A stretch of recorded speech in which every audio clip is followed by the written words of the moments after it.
In the next problem with importance sampling, we graduate from a one-dimensional cable in tension to a cantilevered beam subjected to transverse loads. We have looked at this beam as an example structure many times, but this is the first time we are going to solve this for a reliability estimation. So we are calling this the example group E, and the span, let's say it's 10 feet. The moment of inertia is 98 inch to the power 4. The failure criteria, we have given examples of this, is deflection based, and we are taking elastic analysis. So the deflection at C, which is the point of highest deflection, is a linear contribution from W, the distributed load, and the point load P. And you see the contribution of EI, the flexural rigidity, in the denominator. The limiting deflection is 1.5 inch. There are three random variables. We need to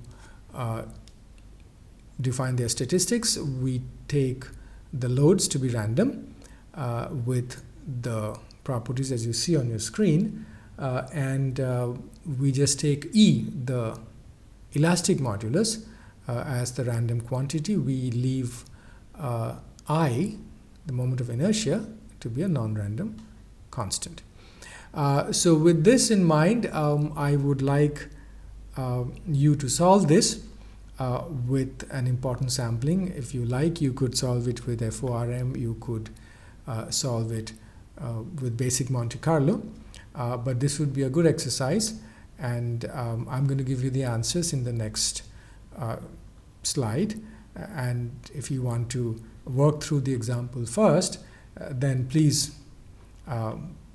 pause and then look at the answer. So in this slide, I'm going to first give you the suggested importance sampling density location. It's not based on any FORM analysis or anything, it's just arbitrary. On the left, you see the algorithm, which we have already described, and on the right, in this yellow box, I am suggesting that let us not change the distribution types. Let's keep the COVs also unchanged, but let's just move the mean to, for the load P, 3 standard deviations above the mean. For the load W, also 3 standard deviations above the mean. And for the strength type quantity E, let's move 3 standard deviations below the mean. Again, if you wanted to do a form analysis, which is recommended, you could change these, and perhaps you're going to find different answers, and which would also be better because the form point, after all, is very close to the maximum likelihood point.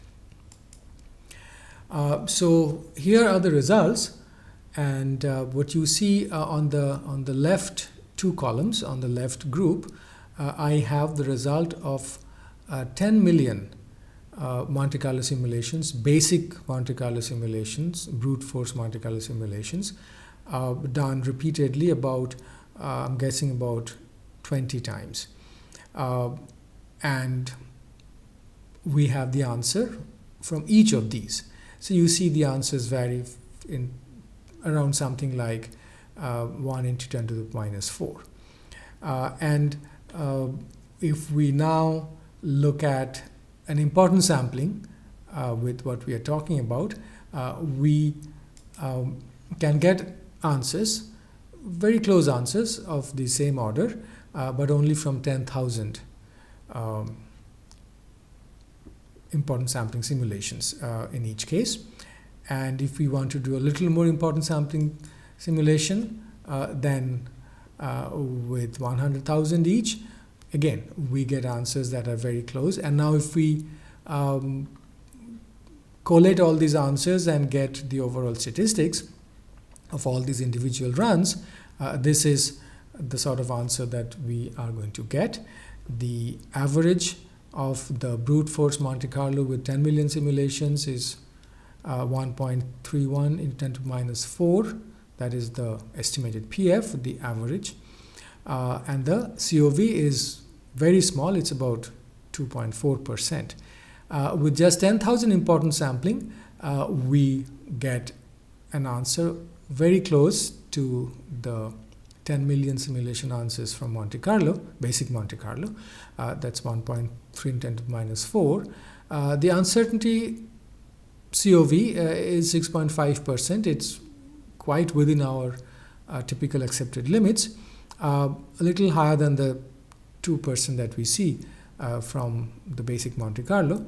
But if we just did 10 times more number of simulations, so instead of 10,000 we did 100,000, we have an uncertainty less than 2%. And obviously the answer, the mean estimate is very close, 1.3 into 10 to the minus 4.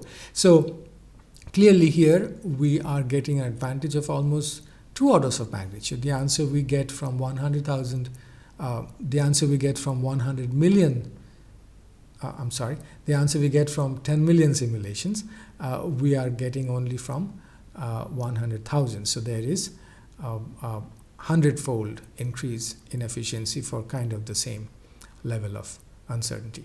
I would encourage you to look at this problem, solve it, try out different important sampling location points, see how FORM answers will affect your results, and you can always compare with these results.